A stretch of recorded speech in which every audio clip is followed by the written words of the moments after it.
Hey guys, Tarke here, and today I'm going to be doing a quick little TLDR patch notes breakdown. I'm not going to read everything through, I've just kind of made a list of the things that kind of stood out to me. So starting off with the miscellaneous changes, 350 new specters have been added to the specter pool. So if you're a summoner player, there's definitely some interesting things you can mess around with there. There's now a stash added to the menagerie. New visuals for a bunch of skills, including course to carry, by the way, so that is a buff. Cremation projectile impact area is now more clearly portrayed visually. Basically, and also you're welcome, because this was me that did this. When they made the Cremation MTX, the Quicksilver one, you can actually see how much damage it does very clearly. And I was talking to Bex about saying, I wish the normal Cremation had this functionality, and she's like, oh, I should look into that. So yeah, now you'll actually see the damage it does. If it now looks way worse, blame Bex, don't blame me. If it looks way better, praise Tarke. We also have a random portal option. People who want to randomize portals, you can now randomize your portals. Atlas changes.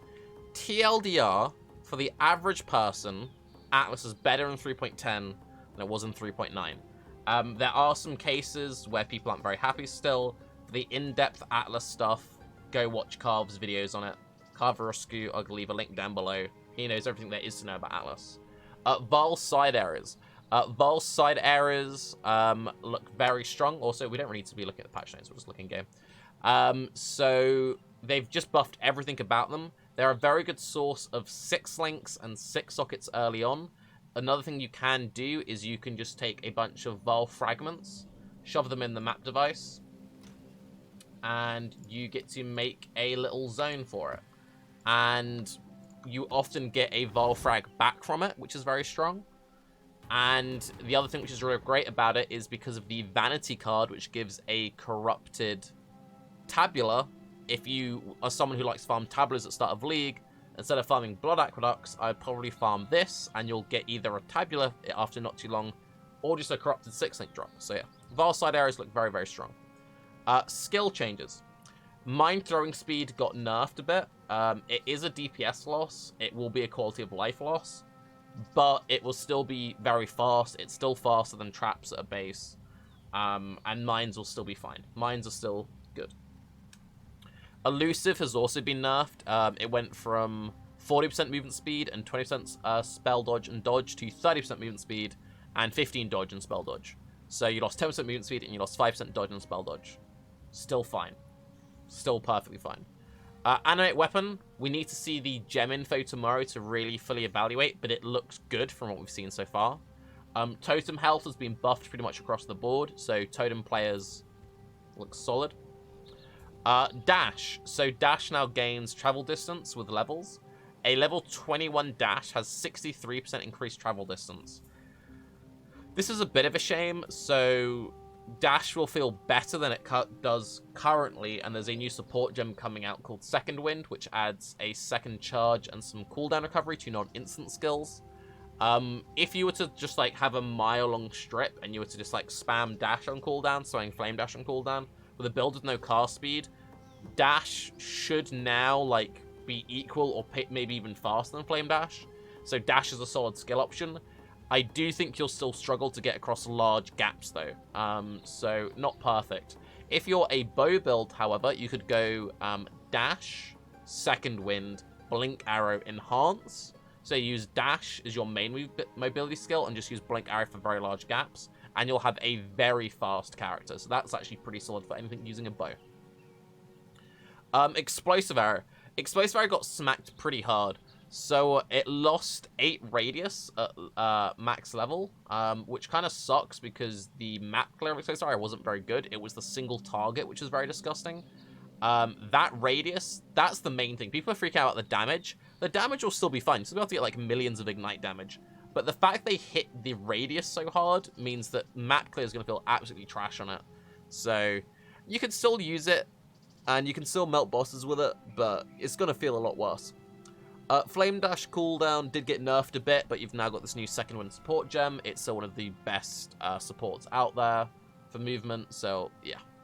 Oh, and one other thing for Explosive Arrow, it will explode at max stacks, which is 20 now, so the single target might feel better in a way because it's like more instant, but yeah, the clear hurts it a lot. Vol Flame Blast and Flame Blast looks kind of interesting. Evolved Flame Blast triggers more regularly, so you get more damage out of it. Flame Blast had its base radius nerfed, but it gains more radius with channeling. This is a nerf for like Ignite Flame Blast, you just like one tap and clear. But if you've got enough cast that you're getting like 2-3 channels, you'll get much larger AoE. For something like Flame Blast Totems, that's a pretty big buff.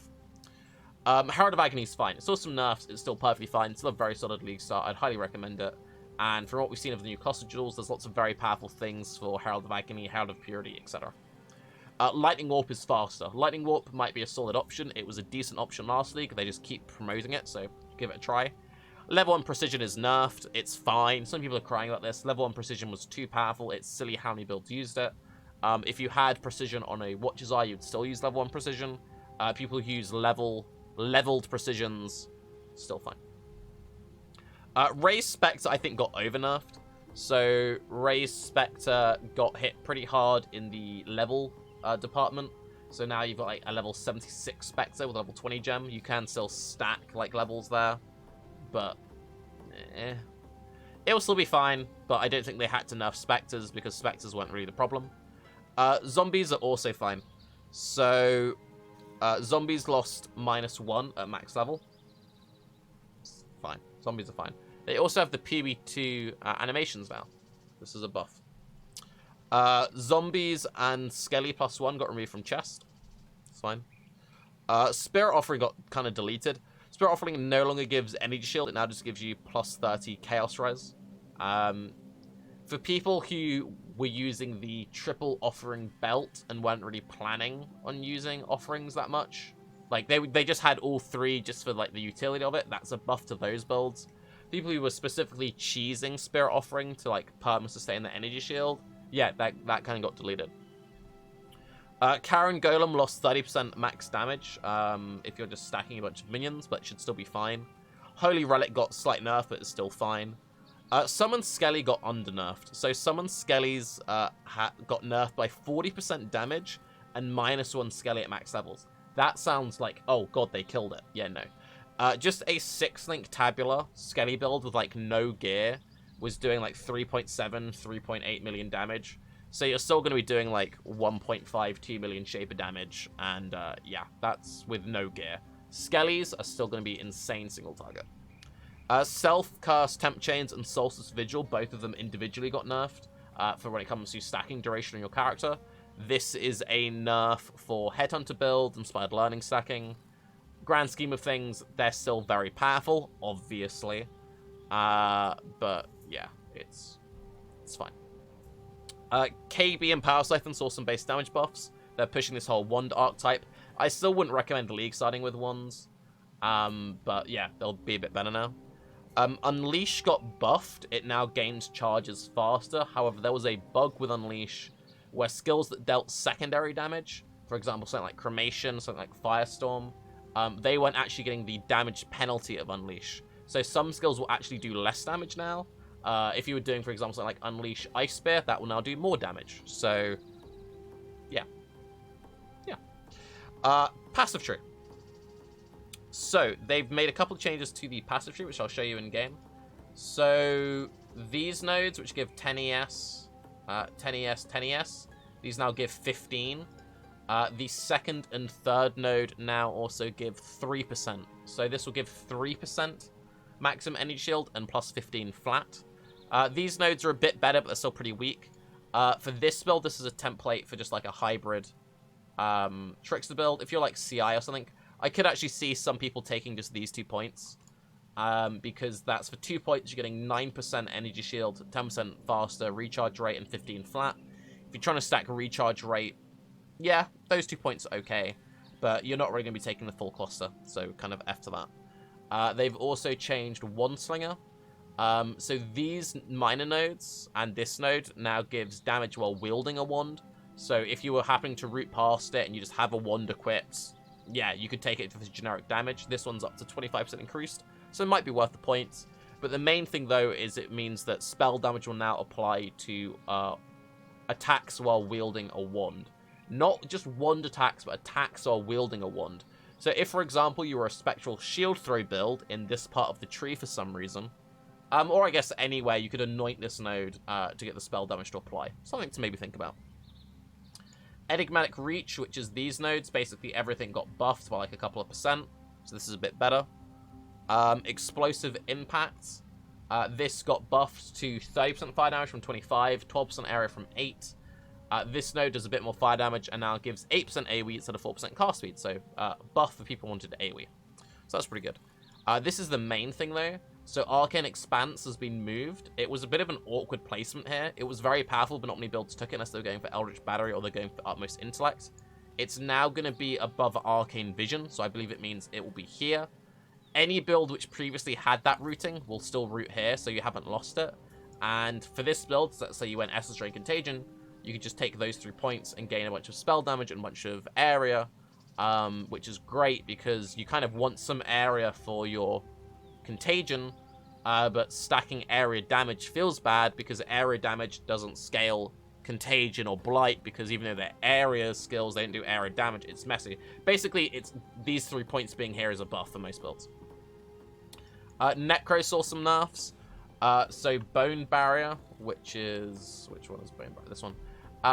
It no longer grants resists per minion, and the life and ES per minion is now 2% and caps at 20% from 30. So this got nerfed a little bit, and that's basically that. It's still fine. I can also just see a lot of people doing just like self-cast or spell slinger Nekros doing like Detonate Dead, Volatile Dead. So you'll still see plenty of Nekros.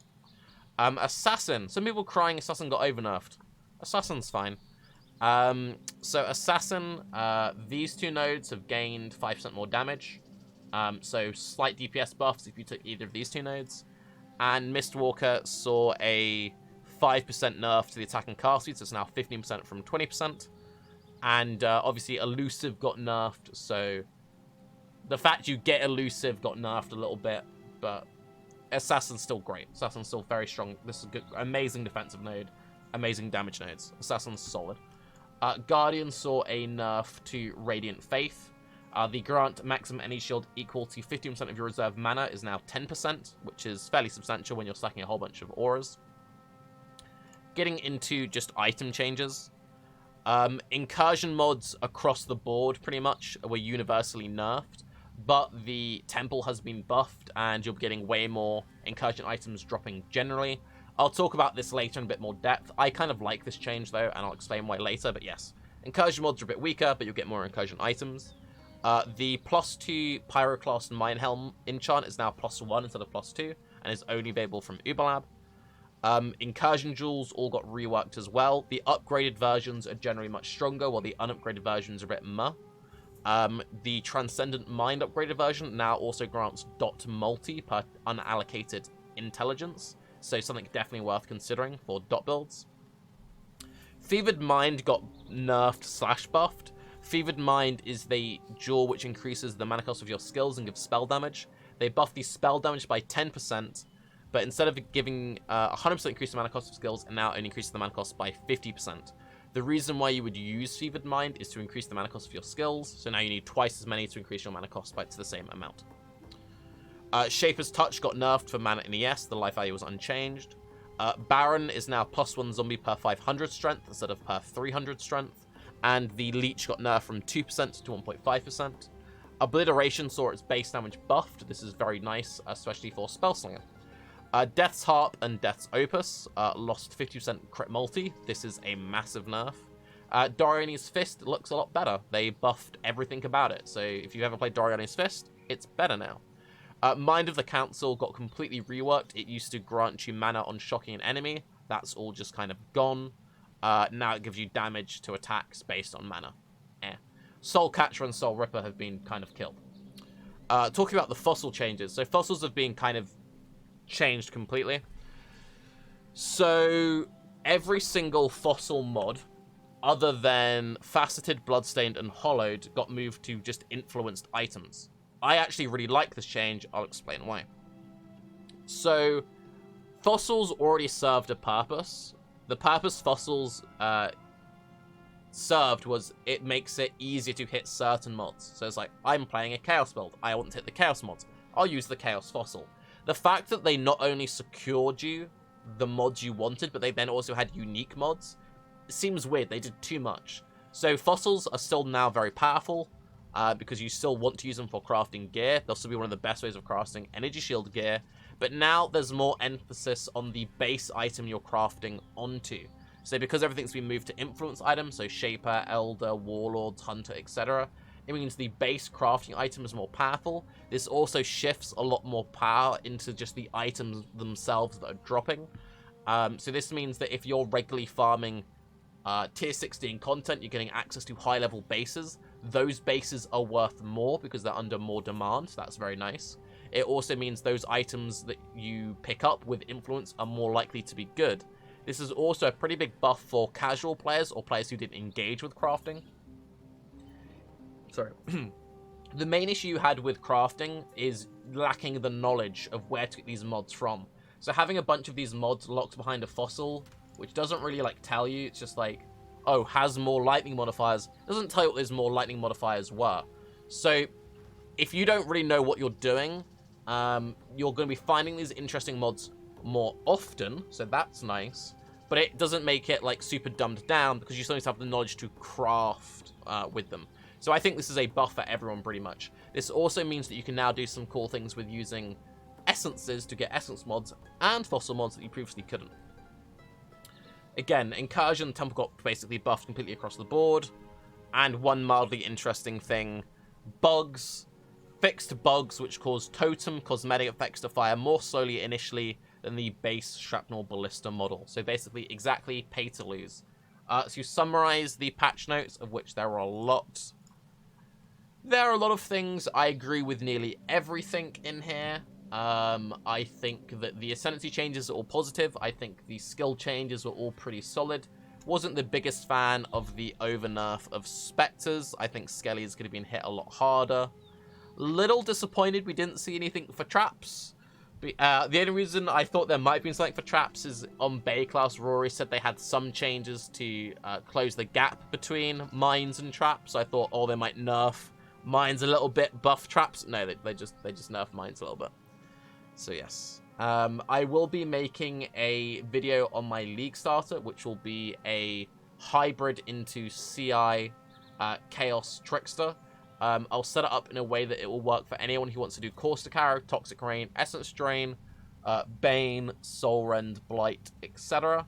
And I'm also going to be making another video where I will go through every single skill gem I would recommend for Delirium. So keep an eye on that. Anyway, I'm Tarke. Have a good day. Bye-bye.